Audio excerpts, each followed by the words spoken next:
Synthaholics.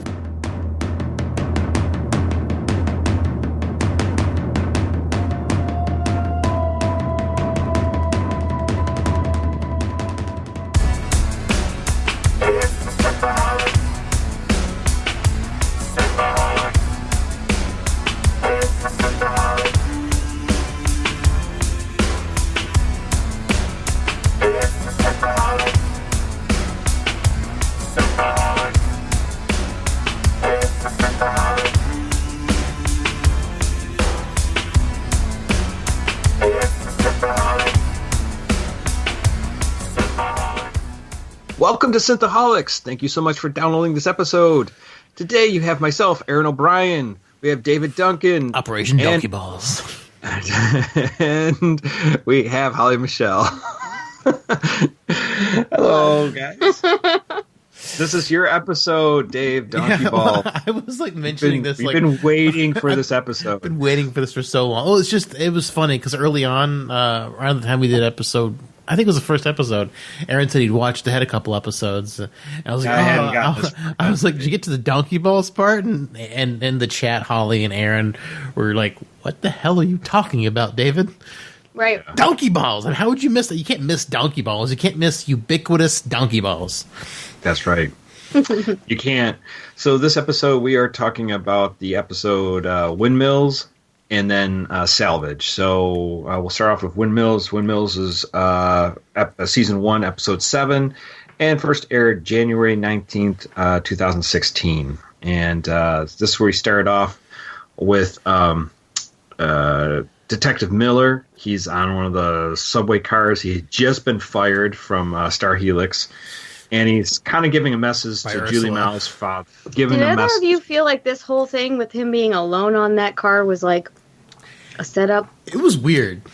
Yeah. Because I never seen anyone alone on one of those earlier. I mean, right? Yeah. Because you live there and late. stuff.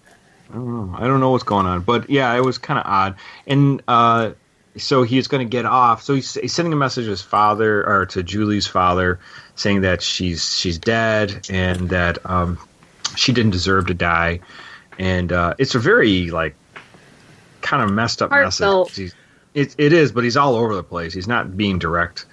So if I got the message, I'd probably have to listen to it once or twice just to get the gist of everything he was saying. Yeah, right. I mean, even rewatching this episode for the third time, it's hard to catch. This is my third time seeing this. I didn't catch everything he was saying. Apparently, he also forwarded this to his partner.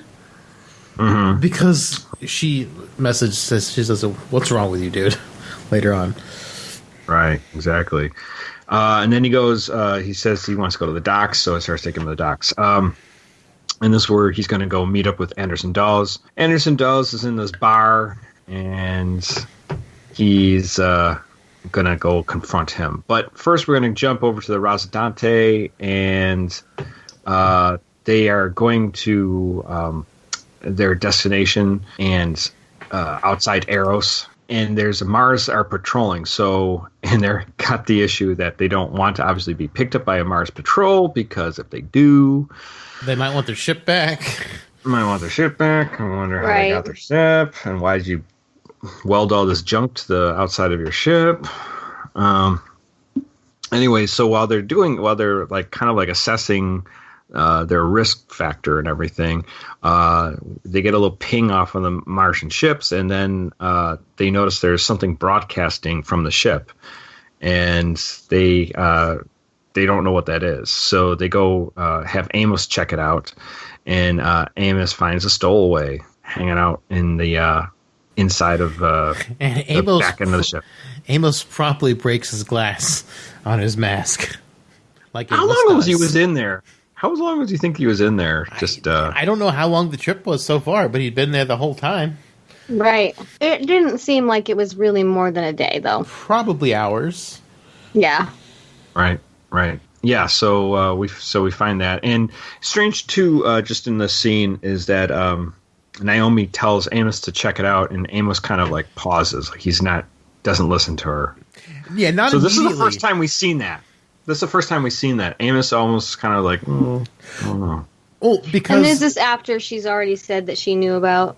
Yes. Yeah. So he's like his 100% trust in her is shaken a little bit. Right. So that's interesting that we're seeing that right now. So, and then we jump over to Montana, and this is where Chrisjen is coming, and she's going to go meet Elisa Holden, and that's James Holden's mother, and biological mother or birth mother. Since all 8 of them were biologically related to him. Yeah, they kind of all put their genes. I don't know how that works, but that's a expensive turkey baster.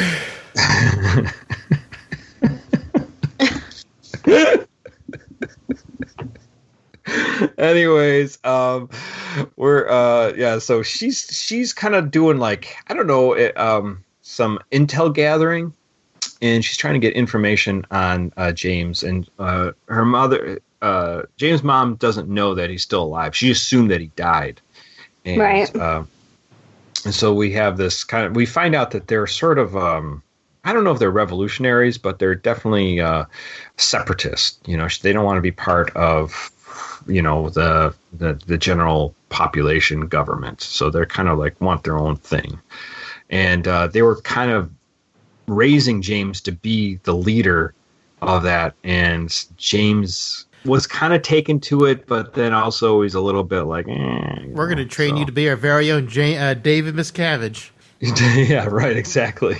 We're gonna rename this place New Waco, and Waco, and you're gonna be the leader. We're not gonna have running water, or toilets, or nothing. What was that place that you're saying? Chad, right? It's just the nation of Chaz. The nation of Chaz. Yeah. And then so we get that real quick, and then we're going to go back to the restaurant. Did I say Chaz? I don't know, Chaz or Chad. I thought it was Chad. Now I got to look it up. I thought it was Chaz. We're back at the Rocinante, and the Martians want Chaz. Chaz. Sorry. Okay, now back to the Expanse. The Expanse. So the Mars get the calls that they're gonna send a boarding crew, and so they're sending that over, and they're freaking out, and this is where they're gonna take the stowaway on the ship, and they're gonna throw him out. They're gonna put him in the airlock. Amos wants to space him so bad. Yeah. So the guy that they find is called Kenzo. Kenzo is sort of like a corporate spy, but. It's the spy that Chrisjen blackmailed that guy to put on their ship. But then he had to take off apparently because he's gotten maybe too much information or got kind of discovered. So So anyway, so he's Amos wants to get rid of him, and this guy Kenzo basically is like, oh man, this Amos is like a psycho. So I think he's kind of like freaked out because he's not going to. He doesn't care if he kills him either way. So. Yeah, Amos is impartial to the entire thing. It's like, I'll do what I have to, but I'm pretty sure we're gonna have to kill you. So either way, I'm gonna be the one to do it. So I'll see you later. And the stowaway's like, I can help you with the Mickey ship. They call the Mars Mickeys, like Mickey Mouse. Yeah, the Mickeys. Yeah, Mickey Mouse. And so they're going to get boarded. Like I said before, then we jump back to series, and Detective Miller goes to the docks, goes to the OPA bar, and confronts Anderson Dawes. Anderson Dawes basically like, there's a new beginning for you. You could start a whole new life, And he's like, yeah, I'm not going to do anything with you. You are a brother now. Yeah. And is this kind of? I think I could be wrong. I mean, other than other seasons, but I don't think we see him after this. Anderson Dawes after this, do we? Yes, we do. We catch him again. Okay, because I don't remember seeing him after this, but I could be wrong. But yeah. So and then Miller basically is like, I'm fuck all you, and he takes off. So I don't know really what that scene did other than just basically. He's telling Anderson Dawes, go fuck yourself.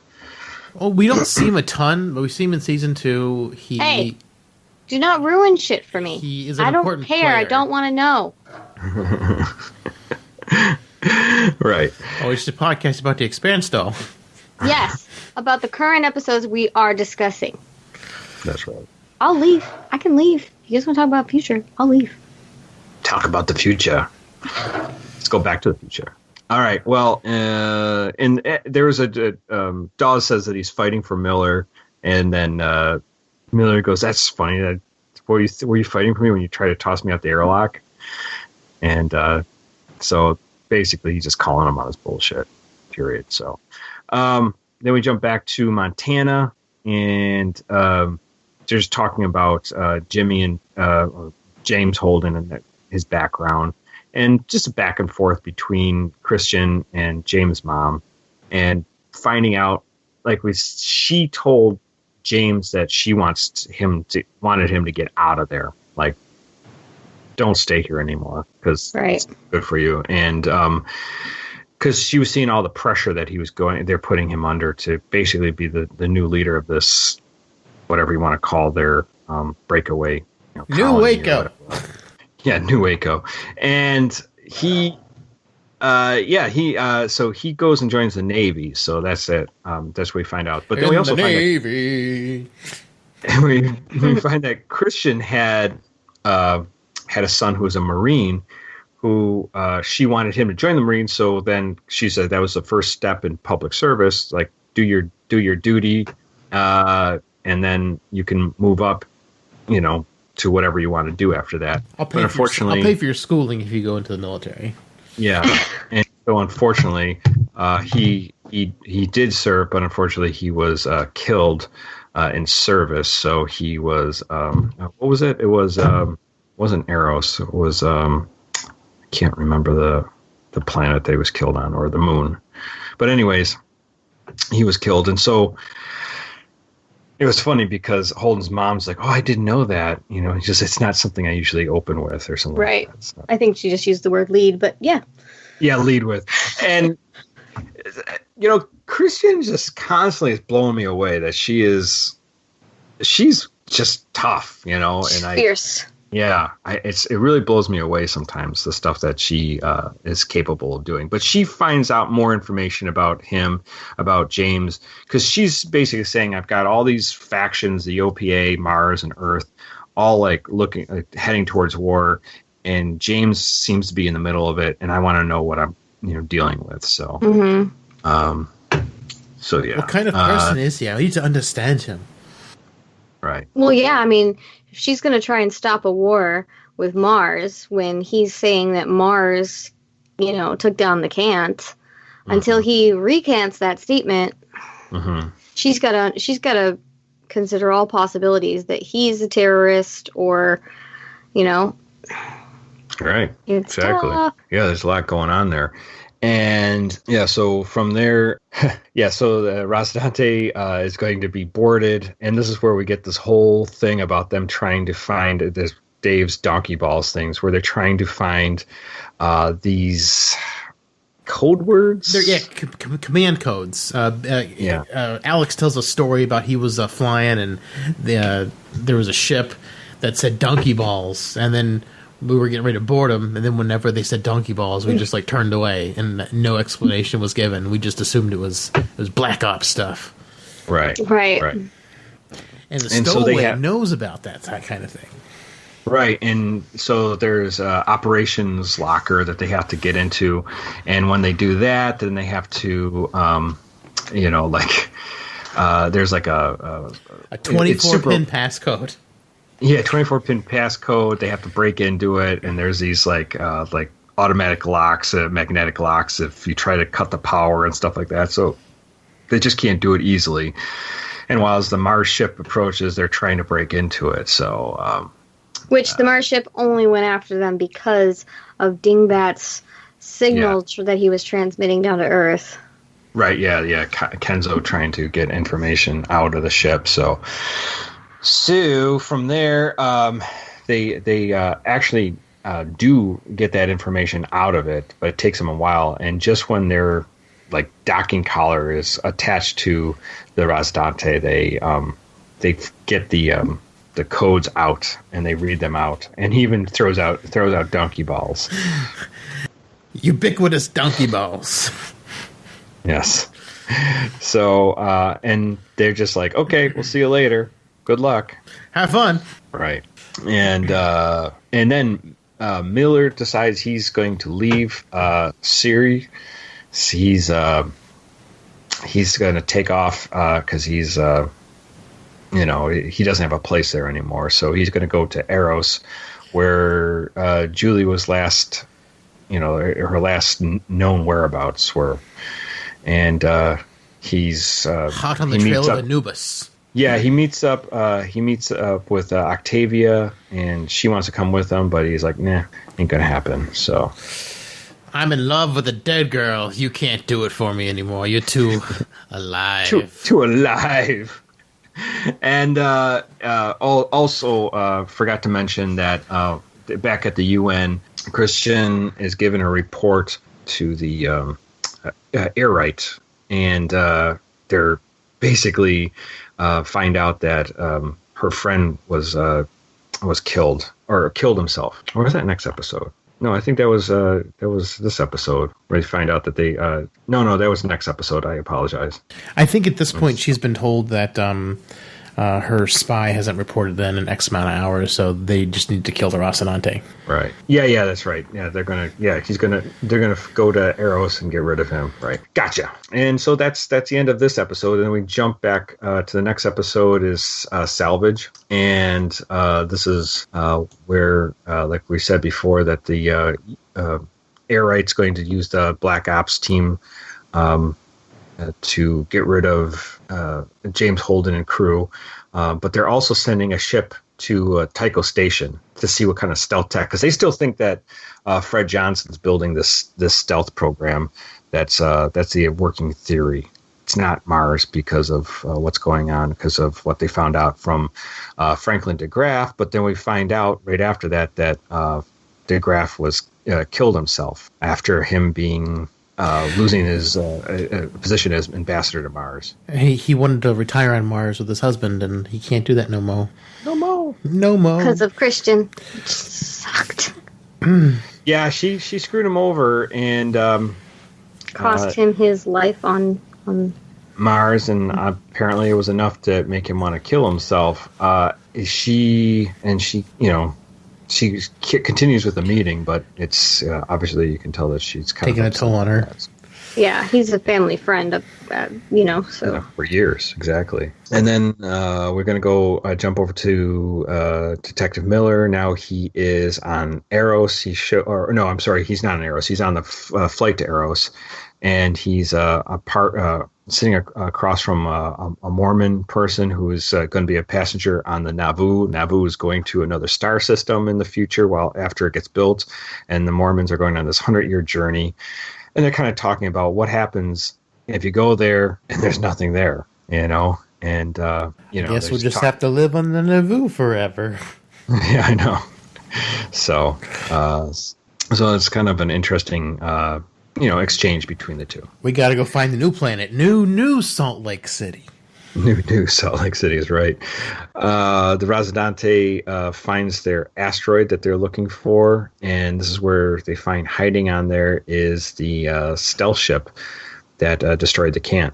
This is the Anubis, and so they're going to go in and investigate that. So this has been a dormant ship that's hiding on the side of, or like in a crevasse inside this asteroid, just floating out in space. So, and all the airlocks have been opened up in this thing. So, pretty strange. Not at all.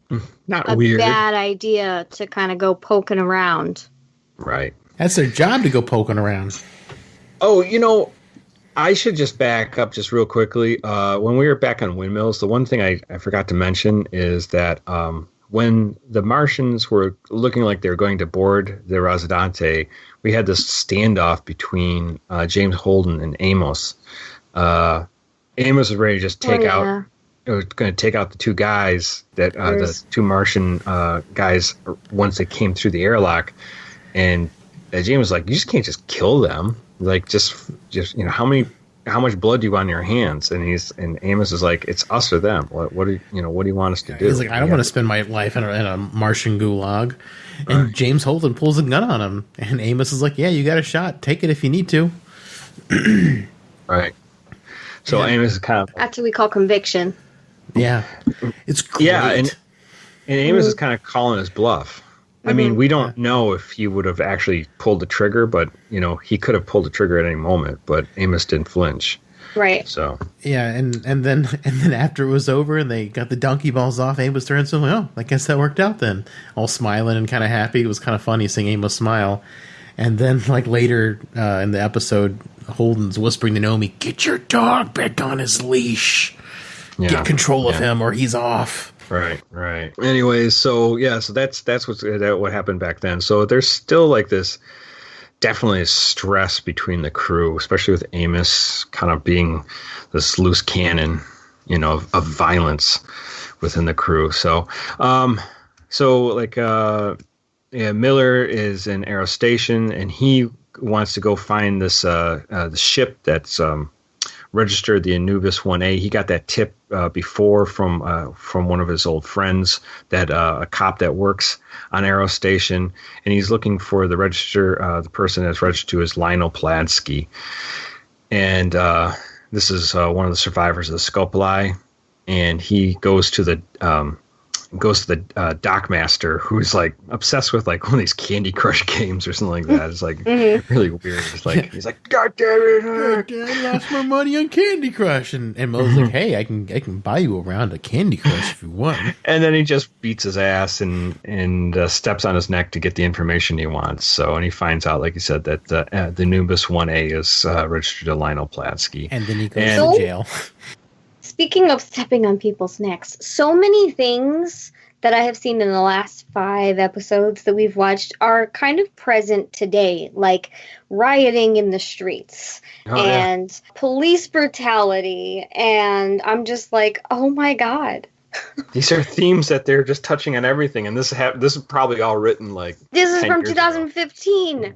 The book was written in 2012. Well, the books are older, So I'm just like, I mean, are you saying human nature doesn't change? No, it doesn't. We've had these problems for years. So, I mean, it's not surprising, but I just was like, oh, it's interesting that we've decided to kind of cover this series recently. Yeah. And all of these things, like the virus, whatever this thing is that, it's just like everything is like not fully mirrored, but I'm just like, whoa, wait a minute, get off of his neck. Like, I was just like, oh my God. There's definitely echoes. Yeah. It's so funny that we're talking about the Expanse now as this stuff is happening. We had no idea. Like, we decided we were going to do this before. I mean, the virus is already here, but I mean, like, the other civil unrest stuff didn't happen until we'd already decided to do this, and now it starts happening, and it's like, oh wow, this is becoming poignant. Yeah, isn't it? Let's hope we don't talk about I Am Legend. Crazy zombies. There will be, maybe that's what'll get us famous. Whatever we talk about will be just happen. Like, that's what's happening. Or V for Vendetta. V for Vendetta happens in 20. I think it takes place in 2020, and after a pandemic and there's civil unrest. So V for Vendetta is also. We should. There'd be interesting a podcast that whatever they talk about starts happening. Right. We should change our name to The Simpsons. That's true. Well, The Simpsons did it has 30 seasons, so they've been able to throw a lot of things at the wall to see what sticks. And they predicted the future a bunch too, and Star Trek has kind of predicted the future a little bit sometimes. And hey, the two authors of The Expanse, they are also predicting the future kind of with their sci-fi work. I mean, history repeats itself. Yes. Well, where do we leave off? Stepping on his neck. Oh, stepping on his neck. And then he gets thrown in prison, but his buddy comes and busts him out. This is his friend Semi, who was with him at Ceres, but some reason lost his job as a cop on Ceres and came to Eros. But he gave him his hat. The hat, yes. Where his hat is. He wants to know where his hat. And now we're like, oh, that's why he left it. He doesn't want to give the hat back. It's mine. So Semi gets this information for Miller, basically that Lionel Pulaski is that from the Nubis 1A, and that he has a picture of Julie Mao or like video of her, and that he knows that she checked in at the Blue Falcon Hotel, and then Miller takes off to go check that out.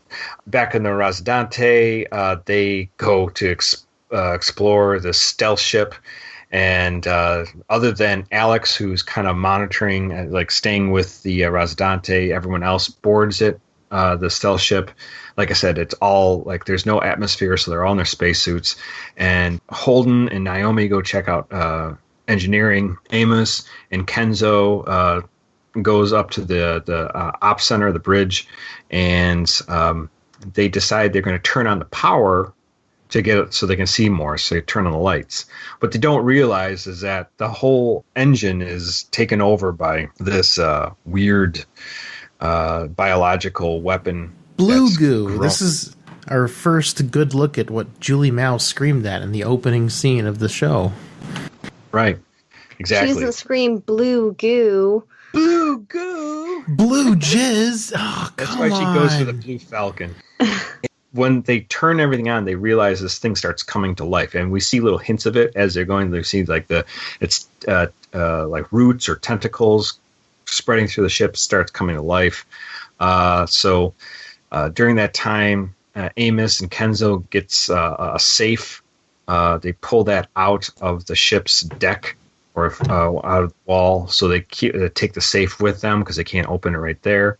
And at the same time, when they're turning on the engines, trying to see what's going on with the ship, if they can get some power to get to the logs and any other information that's on the ship's computers. But when James and Naomi go to a closer look to see what this weird thing is, in the engine reactor, Naomi thinks that it might be some kind of like stealth tech that kind of like leaked out all over the place. Like some kind of like what she said, like nano particles or something like that. Like it might have biotech or something like that.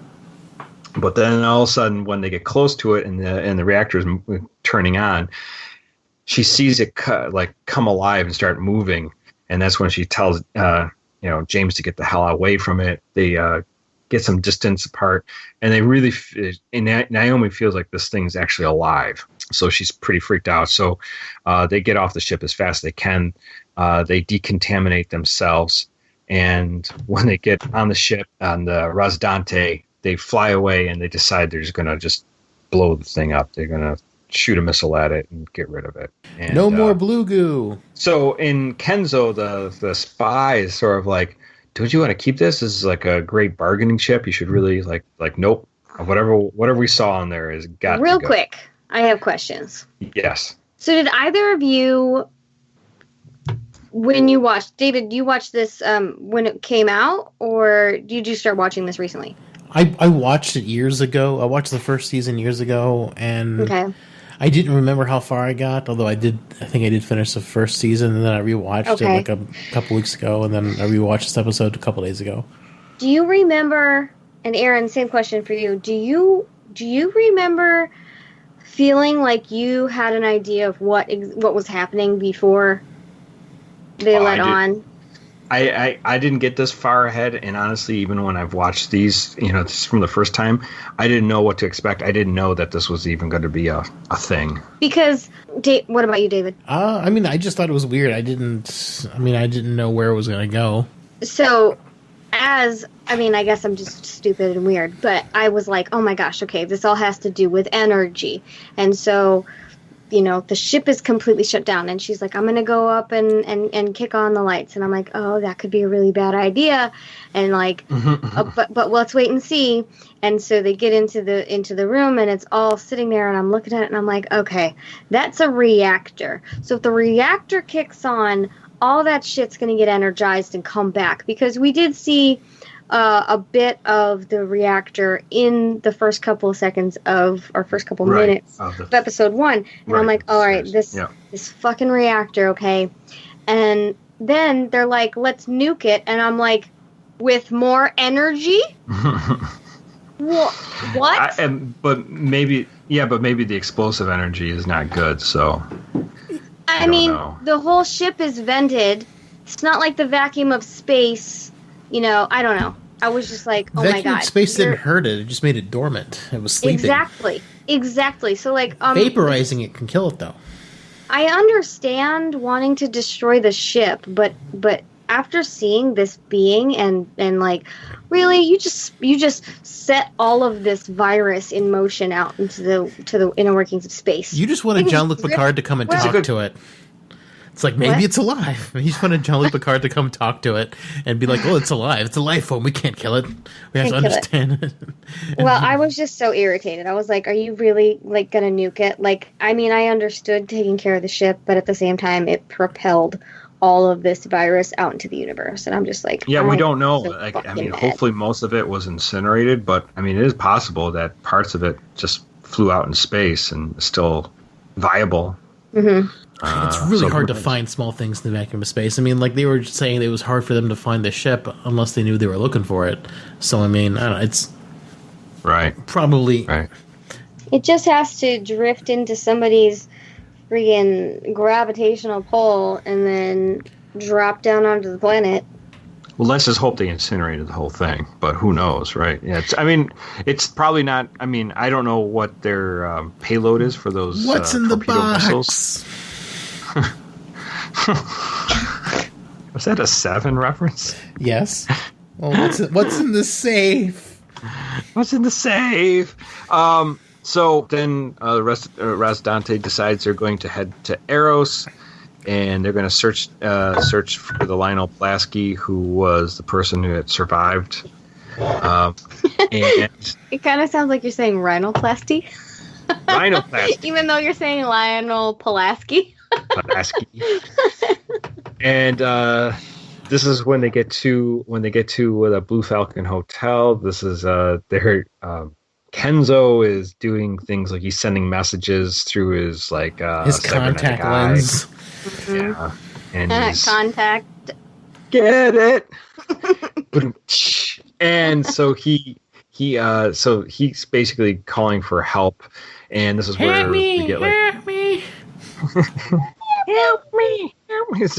I'm surrounded by psychopaths. Yes. And so we have a firefight in the Blue Falcon lobby. All these undercover agents just start shooting. But Amos notices them, and Amos unzips his suit ready to put his gun. No, he's like totally aware. He's like watching this whole thing come down, and he's like, okay, situational awareness. I'm like, okay, check. I'm starting to like you more, Amos. And he's like watching, but he does nothing.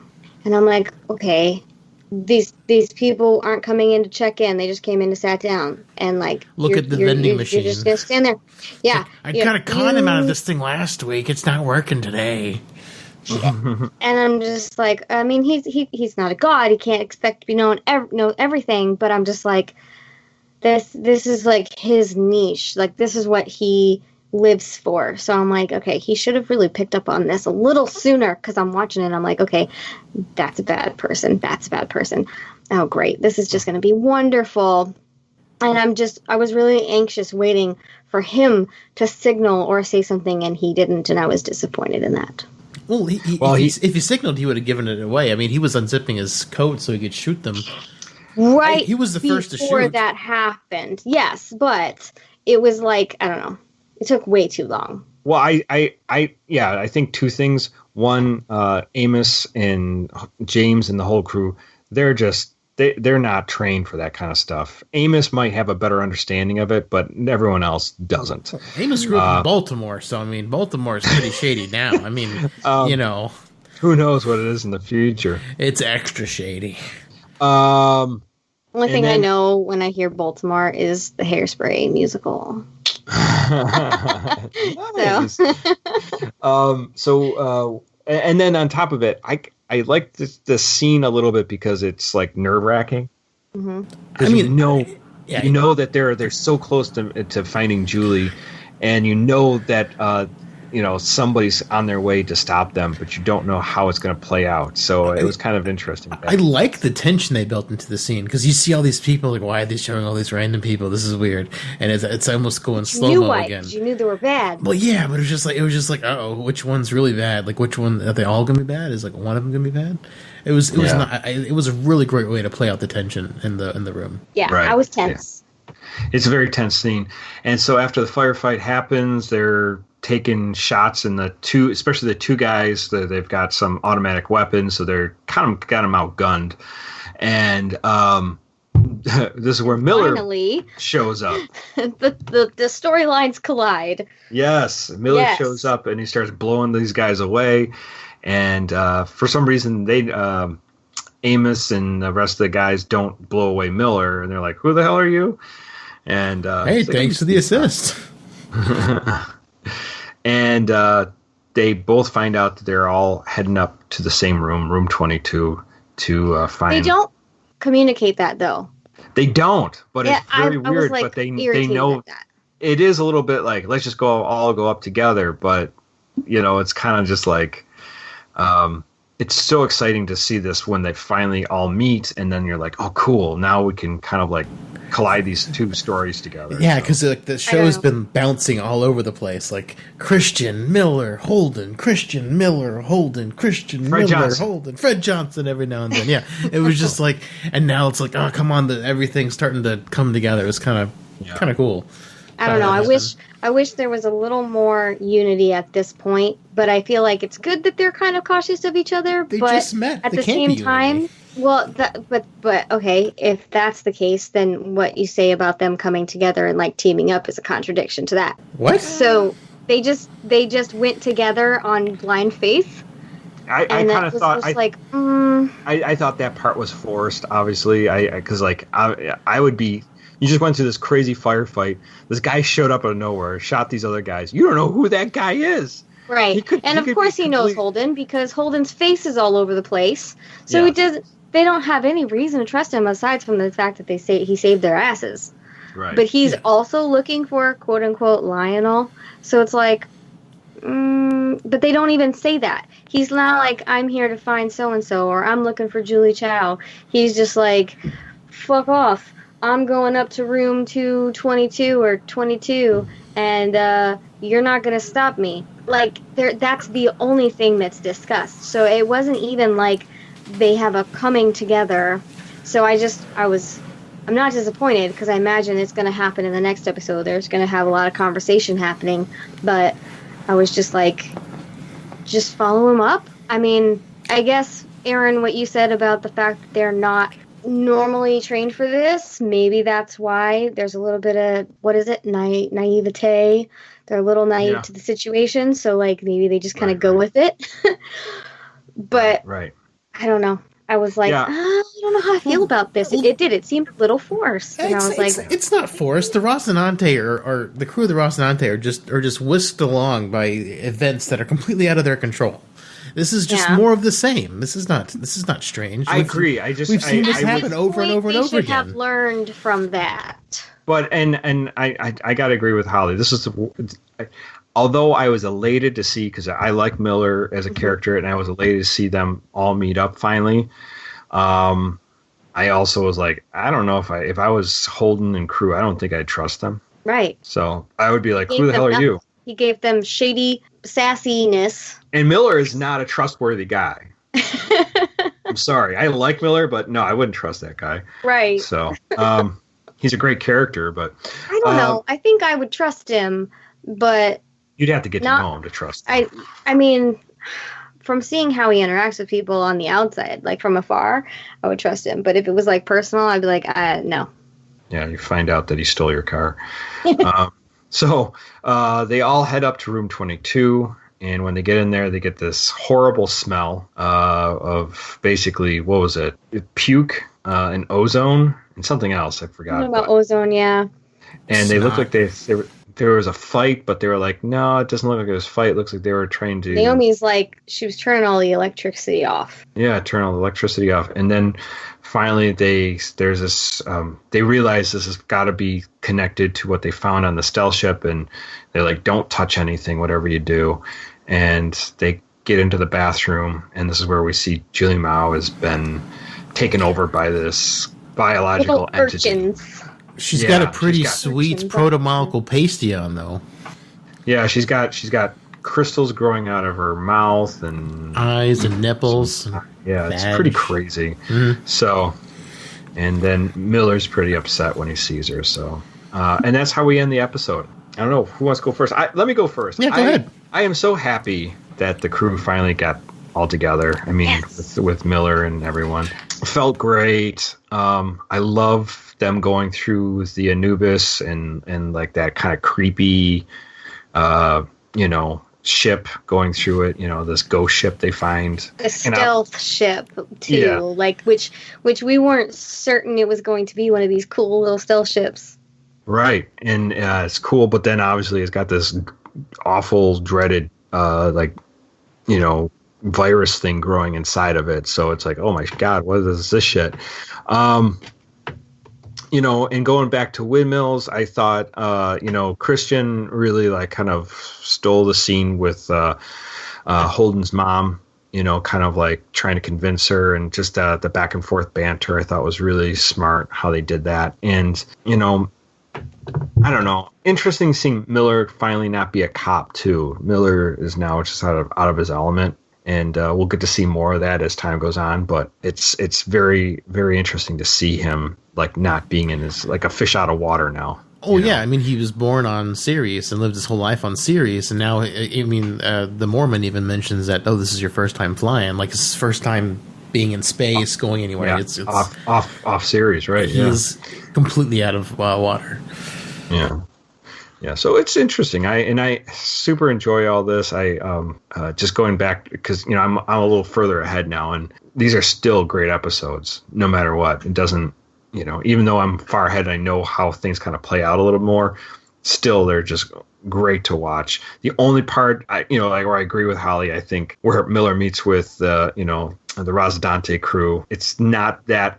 I don't know if I believe that. There'd have to be more setup for that or something. I don't know. I don't know how you do it, honestly, but maybe they're all kind of like freaked out by what happened, and they're just like, that guy seems like know what he's doing. Let's follow him. We're gonna go with him.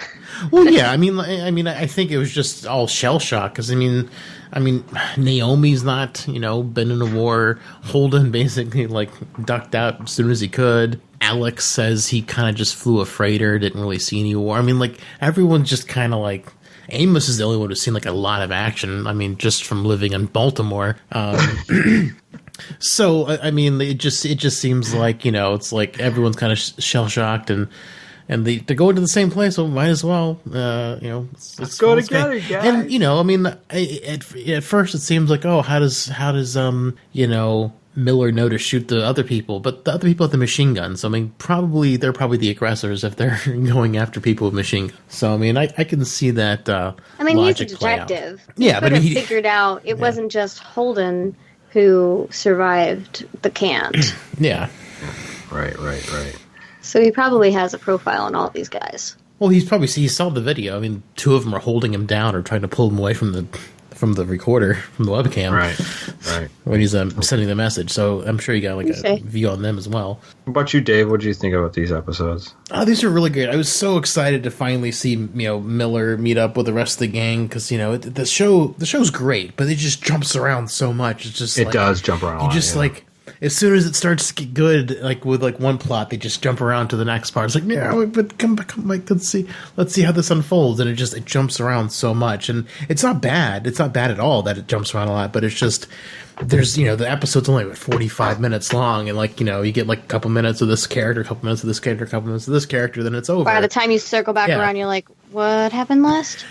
Yeah. I mean, it's great. Like so much is happening, and all these plot threads are coming together, and it's great. I really love it. I love Amos. I love how his character's kind of coming out more, where he's like Holly said, the situational awareness. He's lost a little bit of faith and trust in Naomi since she, didn't tell him everything, and he's Holden's getting scared of him.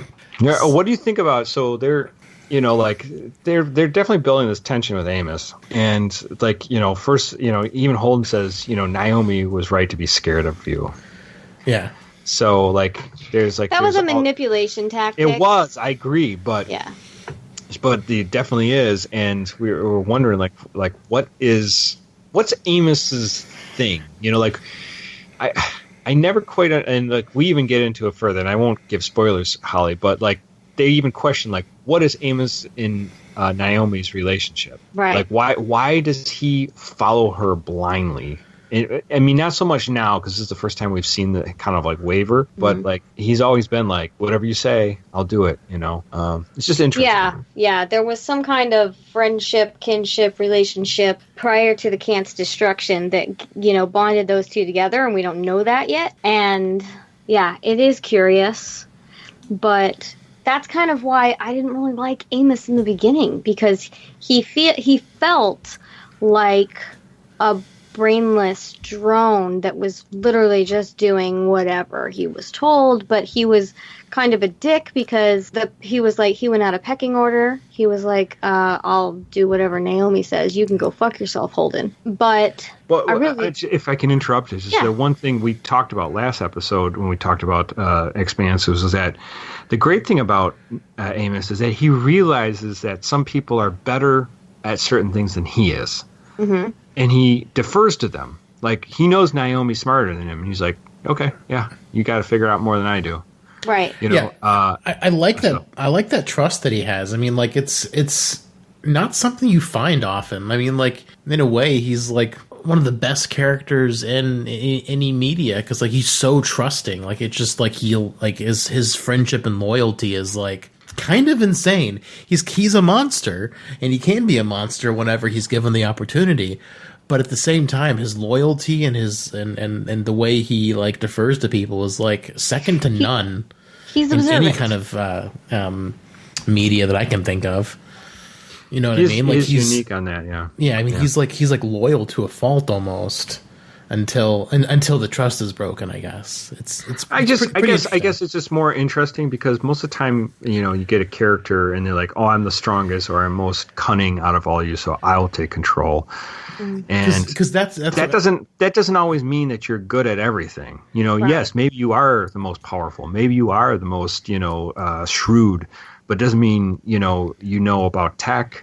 Doesn't mean you know how to fly the ship, So doesn't mean you know how to lead. Yeah, and that's kind of cool. It's like a band sort of thing. You can't have one shitty member of the band because your band's gonna suck. If you have a bad drummer, you're gonna have terrible rhythm. If you have a bad bass player, everyone always kind of says, "Oh, bass player, what do they do?" They really lock in that beat. If you don't have that bass player laying down a good bass line, you can forget it, man. Your band's going to sound like garbage. Yeah. So it's you need all the things working together. Yeah. So and this is where he differs from Jane, where Jane is power hungry, Amos is not. Mm-hmm. Which is interesting. Where he's the muscle, but he doesn't want the power. He in fact he actively turns the power away. Right. Exactly. Interesting. What about you, Holly? What did you think about these episodes? Well, I really liked to see Chrisjen in more of a, not necessarily motherly light, but in a more, she's been so hard, and you see her in a softer way. Mm-hmm. In what was it, Windmills? Yeah. And her whole task that episode was to essentially figure out if Holden was a terrorist or not. And when she discovered that there was no way he was a terrorist and she went back to her government, they were like, well, we don't care. We're going to take him out anyway. Yeah. And you could visually see that she disapproved. So that kind of gave the idea of, systematic breakdown. Is that how it's worded? She's definitely a very powerful woman, and they know that. But she's disagreeing with that. So I just feel I don't know, things are about to shift on Earth as well as shifting elsewhere. And what's great about her is that she's not playing she's not playing the chessboard of the pieces that's right in front of her. She's looking like 5 moves down. Right. So she knows, like they say, well, we're going to take James Holden off the game board. She's like, she doesn't like it, and she voices her opinion, but she's also like, she's a mistake, and she's going to start playing her parts so she can get things changed.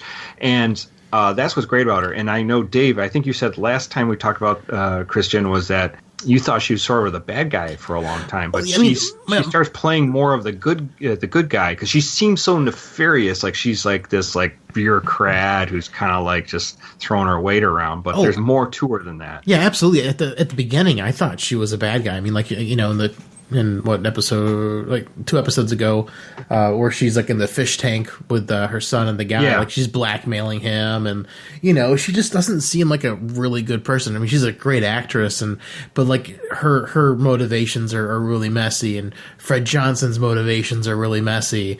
Like, I think that fish tank episode was this Windmills episode, wasn't it? It was the one before. No, it was the one just before it. Yeah, just before. So like there's so many like moving parts, and like everyone's motivation, like it's what's interesting about the Expanse is like, at least the way they presented it in the show. I don't know how they did it in the books, but almost everyone is painted as morally gray. Everyone almost, except for Holden. He's like, oh, I gotta be good no matter what. But everyone else is like all these different shades of gray, and it's like, are they a bad guy? Because I mean, I definitely thought Chrisjen might be a bad guy at first, until things started moving. And then it's like, okay, maybe, you know, this episode she's like speaking to she's trying to figure out what's going on, and we found out about her past. Her son has been killed, so we get a lot more information about her in these 2 episodes, which helps maybe reel it back that maybe she's not so bad. Mm-hmm. And, you know, she blackmails her Mars friend, and like, you know, makes him lose his job. I mean, like, she does a lot of questionable stuff in the first couple episodes, and hurts her friends. So it's kind of like, what is she gonna do? Like, is she, you know, good person or bad person? So it was interesting seeing her shades of gray start coming more and more white, and less black. You know, and Amos also starts off like really gray. I know you and Aaron didn't like him at first, and you started liking him more and more and more. And I mean, to be honest, I was unsure about him at first too. Like, kind of like everyone. Everyone's like, you know, where do they really stand? Fred Johnson. They really develop his character. Yeah. They give you not full, at least so far to this episode, not so much insight, but they humanize him. Right. Yeah. And they give him depth. Because the first couple episodes, he really isn't, there's not a lot of depth there, but they were kind of trying to get the plot rolling. Mm-hmm. So as the episodes go on, you're able to dig a little deeper, find a little bit of depth. And it's not just that with Amos, it's with all of them. I mean, with Kamal, like, you find more out about him as well. Well, episode 3. His family and being a Martian. And it's just, so... Yeah, we potentially didn't like him at first, and we potentially, you know, were too quick to judge. But that's how it is with any show when it's first. But isn't that cool when you find like a character you don't really like or something, then all of a sudden they grow on you? Yeah, of course. Yeah, absolutely. I mean, like, it's the same thing with Bashir. I mean, I hated him for seasons. Then he probably was one of my favorite characters on Deep Space Nine. It's crazy. Like, he's got an arc, and it's great. And every character's like that in Expanse. And I finished all the episodes so far. And as far as morally gray, I feel like I still don't have an opinion on which way Fred Johnson falls. I'm still like scratching my head about him and his, you know, levels of gray. So, you know what I mean? Like, it's crazy. And there's those, you know, it's interesting how gray everything starts off, and some things stay that way and some things turn one way or the other. It's very interesting, especially when we get to this other character. I can't wait to talk about her. I got a lot of things, like a lot of initial impressions I had when we first started seeing her too, which were interesting. So I can't wait to get further into the Expanse and meet some of these other characters. And man, this first season's really great, though. It is great. Yeah, and nice and the way they're broken up in the books, the book 1 isn't even finished until season 2. So cool. It's I mean, it is kind of a cliffhanger at the end of season 1, but nice. It's still not the end of the book yet. It's crazy. we're going to get into all that in the next episode. So we'll get to finish up season 1 and see where it all goes, and we'll be all excited to get into season 2. So anything else we want to point out just before we wrap it up? I mean, I was still kind of talking. Oh, yeah, go ahead. Sorry. I didn't have much to say. I did want to agree that I'm glad that the guys are all together now, with Joe Miller. But you kind of know how I feel about that. So I am glad that there's going to be less back and forth. Oh, yeah, that's totally... Well, they're just going to go... They're going to find another side story to fucking dick us around with. But it's fine. They're going to find another what? Story. Another storyline. I thought you said an asteroid and dick us around with that. I'm like, what? I heard asteroid. I was like, okay.